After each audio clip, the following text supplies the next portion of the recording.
এই এক প্রবাস জীবনে এসে কত কিছু হারালাম। পরিবার থেকে দূরে আসলাম, প্রিয় মানুষ হারিয়ে ফেললাম, উপযুক্ত বয়সে বন্ধু বান্ধবদের সাথে আনন্দটা হারালাম। এই প্রবাস আমার কাছ থেকে অনেক কিছু কেড়ে নিয়েছে। আলাদা দিনের মতো ঈদের দিনের আনন্দটাও কেড়ে নিয়েছে। একটা ঈদের দিন সকালে ডিউটি থেকে এসে আর কোনো কাজ থাকে না, ঘুমিয়ে যাওয়া, খেয়ে দিয়ে নিজের মতো করে চলাফেরা করা।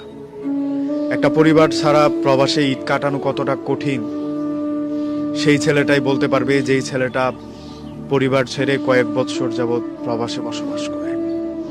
আমরা প্রবাসীদের টাকা হয়, ফ্যামিলির আনন্দটা ভিডিও কলে দেখা হয়, বন্ধু বান্ধবদের সাথে মোবাইল ফোনে কথা হয়, তাদের সাথে থাকা হয় না।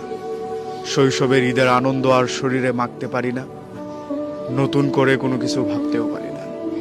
ওই যে ঈদের আগের দিনে যেই কাজটা ছিল সেটা বাদ দিয়ে শুধু ঘুমটাই একটু বেশি হয়। বিকেলবেলা একটু বেরোয় শপিং মলে যাওয়া হয়, এর বাহিরে কিছুই হয় না।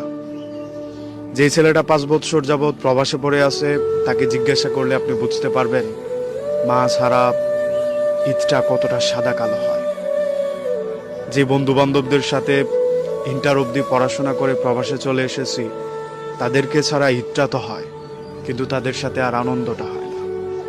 একটা মানুষের সাথে থেকে যাওয়ার কথা থাকলেও শুধুমাত্র প্রবাসী হওয়ার কারণে সে ছেড়ে যেতে দ্বিধাবোধ করেনি। আমার এই ঈদটাকে মাটি করে দিতে কিঞ্চিত পরিমাণ ভাবিনি। আমার চোখের সামনে এমন বহু প্রবাসীকে আমি দেখেছি, মার শেষ বিদায়ে সে উপস্থিত হতে পারেনি, বাবার অসুস্থতায় পাশে থাকতে পারেনি, বোনের বড় একটা আনন্দে সঙ্গ দিতে পারেনি। আমরা প্রবাসী অনেক কিছু মেনে নেই শুধুমাত্র পরিবারের হাসি খুশির জন্য। আমাদের এগুলো মেনে নিতে হয়, আমাদের মানিয়েই থাকতে হয়, কারণ আমরা প্রবাসী।